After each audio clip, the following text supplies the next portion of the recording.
हमारी तरफ से, आप इस वक्त प्रोग्राम देख रहे हैं जी सलाम जेके, और सलाम जेके की आज की नशरियात लेकर आपका मेजबान इशफाक गौहर हाजिर खिदमत है। मेरे साथ नई दिल्ली स्टूडियो में मौजूद है खुशामदीद, मैं हूं आसिफ रशीद। आज का दिन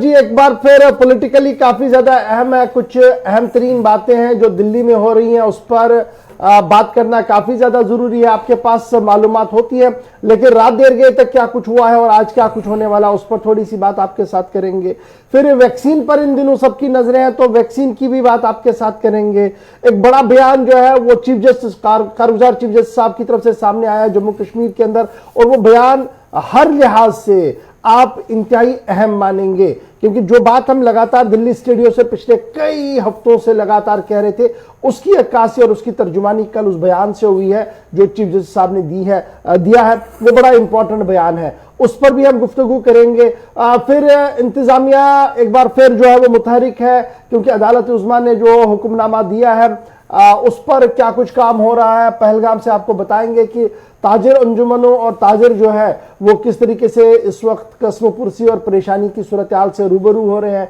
उस पर गुफ्तगू करेंगे। आज चुनाव का दिन है, तो कोशिश करेंगे कि दूसरे पड़ाव पर जब आपके पास आएंगे ब्रेक के बाद, तो चुनावों के हवाले से कुछ खबरें जो है वो आपके सामने फटाफट से रखे, ग्राउंड जीरो पर चलेंगे, तजिया तबसरा आपको दिखाएंगे, लोगों की बात आपको सुनाएंगे। ये सब कुछ होगा गुलिस्तान न्यूज पर, जो जम्मू कश्मीर का वाहिद सबसे बड़ा नेटवर्क है जहां पर आप पल पल की खबर देखते हैं। तो आप हमारे साथ टीवी पर तो ज्वाइन कर चुके हैं,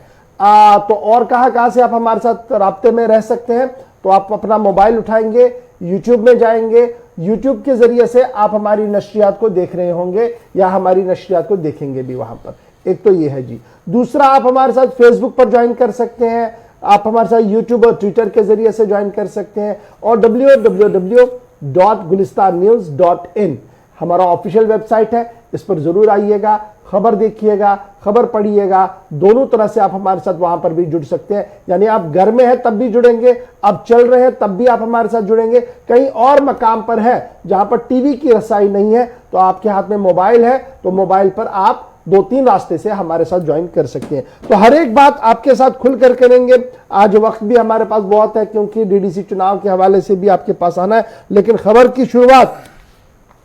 आज सबसे पहले जो करते हैं वो चीफ जस्टिस साहब के बयान से करते हैं। और chief justice Jammu Kashmir high court, Ladakh high court की तरफ से जो बयान सामने रखा गया है वो इंतहाई अहमियत का हामिल है, क्योंकि उस बयान के बाद वो जो लगातार कहा जा रहा था अवाम की तरफ से कि जनाब अफसरशाही बहुत परवान चढ़ रही है और लोगों की रसाई कहीं पर नहीं हो रही है, वो कहीं ना कहीं सही साबित होती हुई नजर आ रही है। और chief justice of Jammu Kashmir की तरफ से जो बयान दिया गया है उसमें कहा गया है कि कुंभकर्ण की नींद सो रहे हैं हमारे अफसर, यानी जम्मू कश्मीर के अंदर जितने भी अफसर है वो कुंभकर्ण की नींद सोते हैं और बड़ी मुश्किल से उन्हें जगाया जाता है। ये कब ये तासुर और ये बात कही गई है, ये बड़ा इंपॉर्टेंट है। और ये चीफ जस्टिस साहब ने जब ये बयान दिया है और साथ साथ क्या कुछ कहा है वो बड़ा इंपॉर्टेंट है। बिल्कुल, गालिबन 24 घंटों के बीच ही उन्होंने जिम्मेदारी जब संभाली बतौर chief justice, acting chief justice, तो उनका बड़ा बयान सामने आया कि कुंभकर्ण की नींद इस वक्त सरकारी अफसरान यूनियन टेरिटरी के अंदर सो रहे हैं और हुकूमती इदारों को जवाबदेह बनाने का वक्त आ गया है। जरूरत इस बात की है कि निजाम में शफाफियत लाई जाए और इसके लिए बाज़ाब्ता उन्हें हिदायत भी जारी की। सरकारी अफसरान पर सवाल उठाए गए और ये उस वक्त सवाल उठे जब उन्होंने जम्मू कश्मीर के अंदर बड़ी और अहम जिम्मेदारी जस्टिस गीता मित्तल के रिटायरमेंट के बाद ली। और पहला ही बड़ा और इंपॉर्टेंट बयान इसलिए उनका सामने आया जब जम्मू कश्मीर के अंदर इस वक्त इंतजामिया पर भी काफी ज्यादा सवाल लोगों की तरफ से उठाए जा रहे थे। और बड़ी बात इशफाक उनकी तरफ से यह भी कही गई कि जो अफसरान की बेहिसी है या अफसरान की गैर संजीदगी का मुजाहिरा जो वो कर रहे हैं, इसकी वजह से न सिर्फ अवाम को नुकसान उठाना पड़ा बल्कि सरकारी खजाने को भी नुकसान उठाना पड़ा। और वक्त की अहम तरीन जरूरत में से एक ये जरूरत है कि इन सभी सरकारी अफसरान को और सरकारी महकमों को जवाबदेह बनाना होगा, जिसके बाद ही अकाउंटेबिलिटी और ट्रांसपेरेंसी दोनों चीजें सामने आ सकेंगी।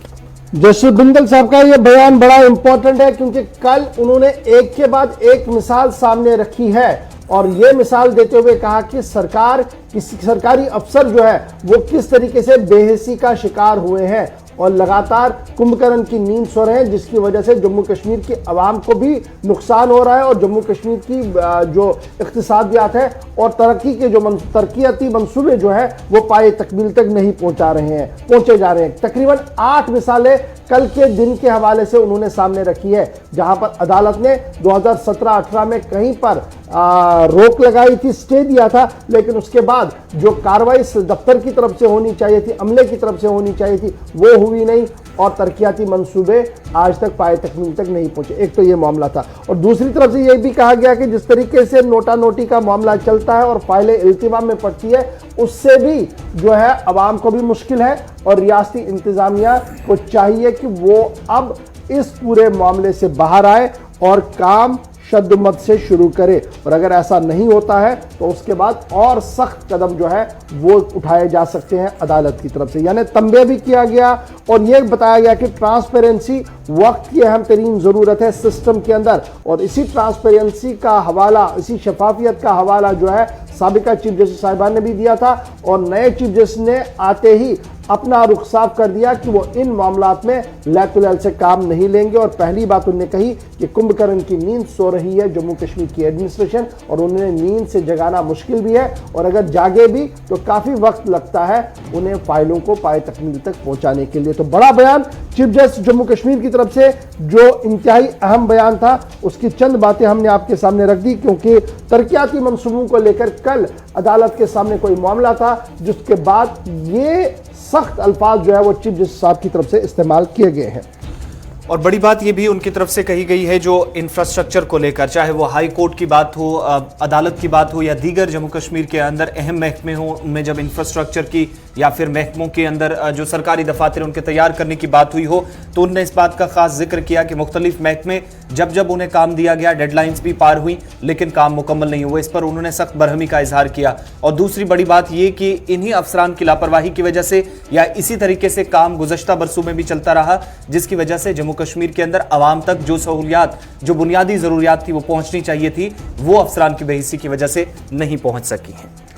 चलिए जी, ये तो हम आपको बता रहे थे कि chief justice Jammu Kashmir high court की तरफ से क्या कुछ कहा गया। अब जरा बढ़ते आगे और बात करते हैं इंतजामिया की ही, और इंतजामिया के अंदर लैतुलैल का मामला अब नहीं चलेगा और खुसूसन IAS और KS अफसरों के लिए एक बार फिर हुक्मनामा जो है वो जारी कर दिया गया है। और जो कॉन्सेप्ट है उसको लेकर, ह्यूमन रिसोर्स को लेकर जो है वो बड़ा फैसला लिया गया है कि जम्मू कश्मीर के अंदर अब ह्यूमन रिसोर्स मैनेजमेंट सिस्टम को मुतारफ कराया गया है। बाज़ाब्ता इस निज़ाम की शुरुआत हो चुकी है। डिजिटलाइजेशन की तरफ एक और प्रोसेस, और दफ्तरों के अंदर अब ऑनलाइन कामकाज जो था उसमें मजीद तेजी देखने को मिलेगी, जहां पर IAS और KS अफसरान को 15 दिनों के अंदर तफसीलात फराहम करने को कहा गया है। लेकिन इस नई स्कीम से ये जो ऑनलाइन प्रोसेस शुरू हुआ है, ह्यूमन रिसोर्स मैनेजमेंट सिस्टम, जिसको इंस्टॉल कर लिया गया है जम्मू कश्मीर UT के अंदर पहली बार हुआ है, जिससे कई अहम काम जो लोगों के रुके हुए हैं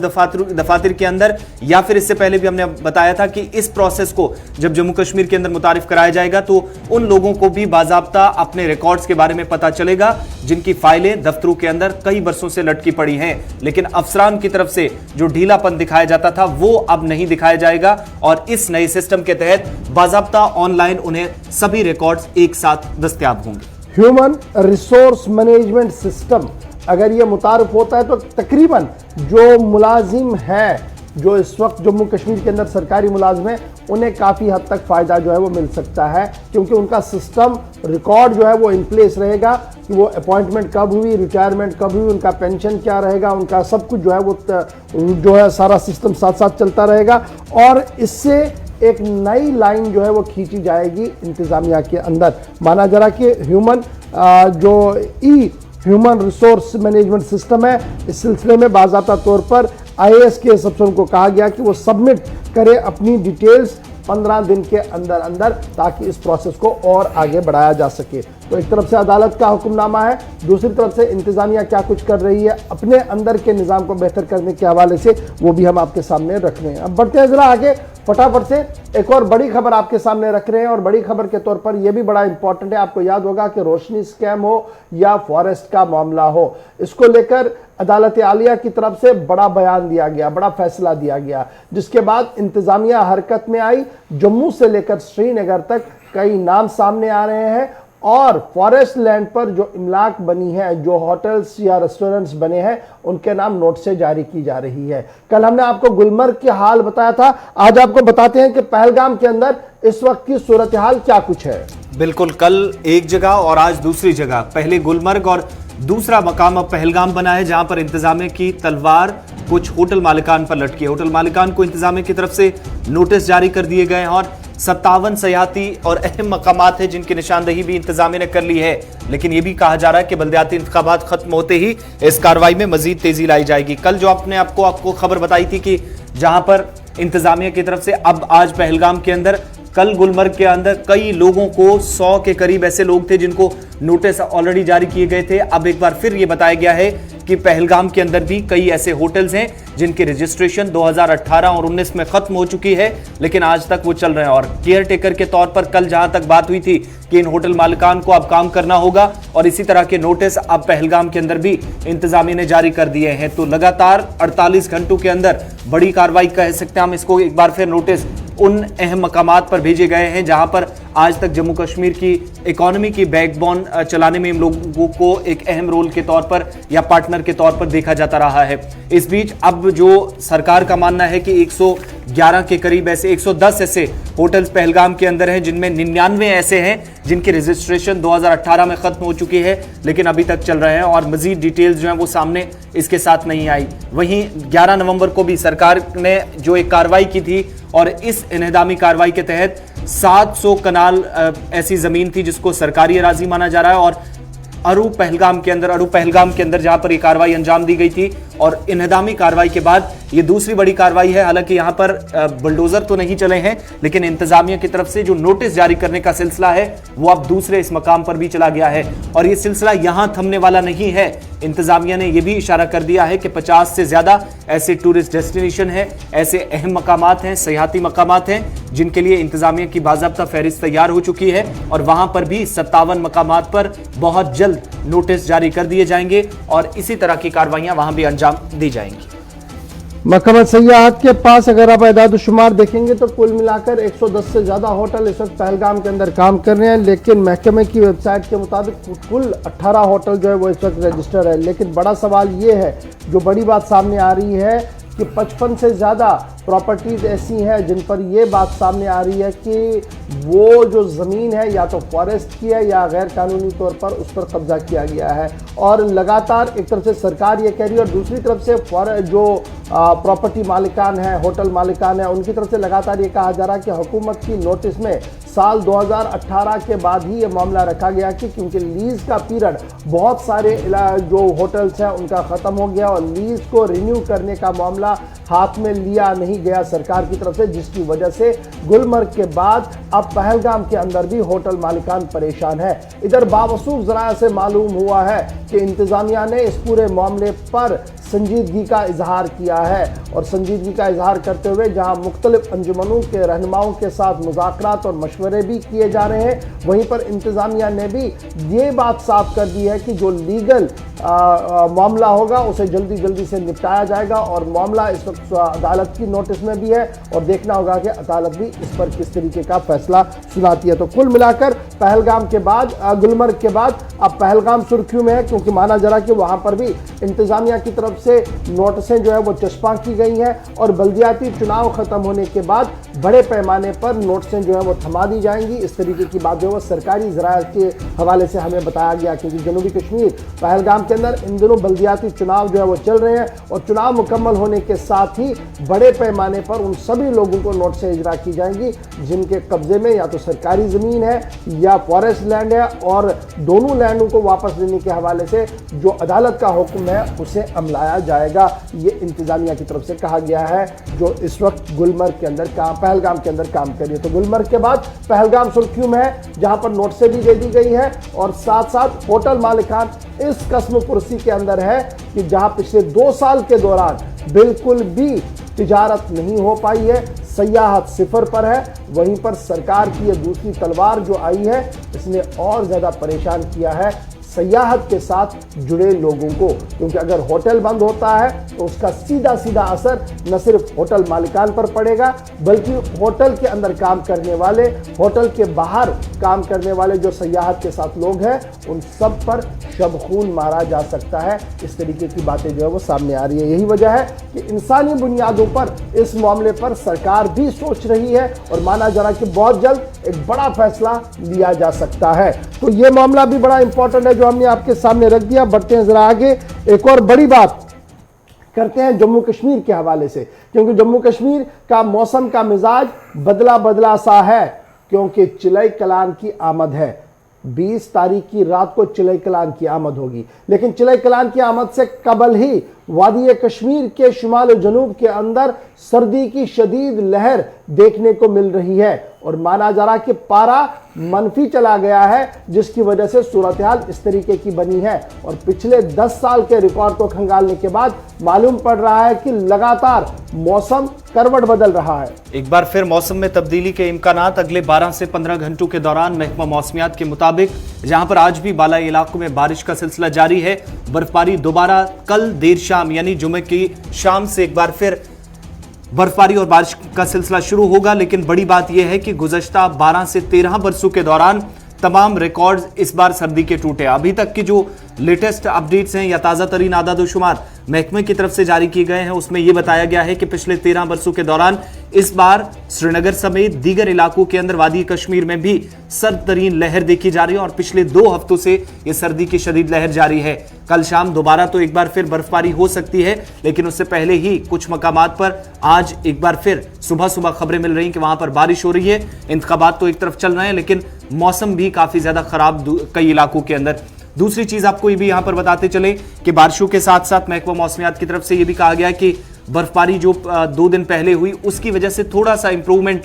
जो दर्जा हरारत में भी देखी गई है। थोड़ी सी सर्दी कम जरूर हुई एक आधे दिन के अंदर, लेकिन श्रीनगर समेत दीगर इलाकों के अंदर जहां पर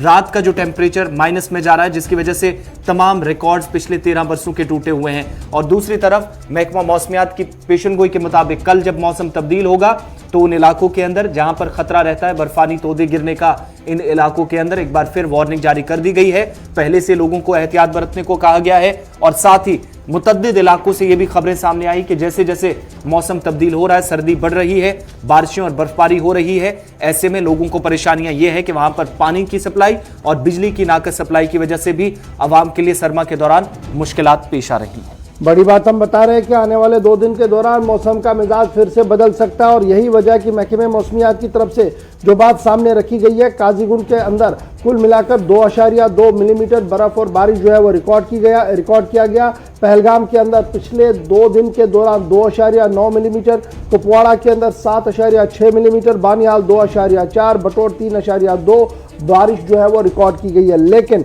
एवलांच यानी बर्फानी तूदे गिरने का सिलसिला भी जारी हो सकता है, तेज हो सकता है और यही वजह है कि एवलांच वार्निंग जो है वो डिजास्टर मैनेजमेंट अथॉरिटी की तरफ से जारी कर दी गई है और बड़े पहाड़ों के पास रहने वाले लोगों के लिए जो है वो एवलांच वार्निंग जारी कर दी गई है, जिनमें बांडीपोरा जिला है और उसमें बांडीपोरा जिले के गुरेज तहसील के लोगों से कहा गया है कि वो एहतियात बरते, क्योंकि लगातार हम देखते हैं कि वहां पर बर्फानी कूदे जब गिरते हैं तो काफी ज्यादा नुकसान होता है। येलो अलर्ट जो है वो इस वक्त पुंछ, किश्तवाड़, कुपवाड़ा, गांदरबल के अंदर भी जारी कर दिया गया है और इसी तरीके से यूनियन टेरिटरी लद्दाख के करगिल इलाके के अंदर लो लाइन्स एरिया के अंदर येलो अलर्ट जो है वो जारी कर दिया गया है। बालाई इलाके, पहाड़ी इलाके जो है रामबन, अनंतनाग, कुलगाम, बारामुल्ला और लेह, वहां पर भी इसी तरीके का अलर्ट जारी कर दिया गया है और माना जा रहा है कि बर्फानी तोदे गिर सकते हैं, तेज हवाओं की वजह से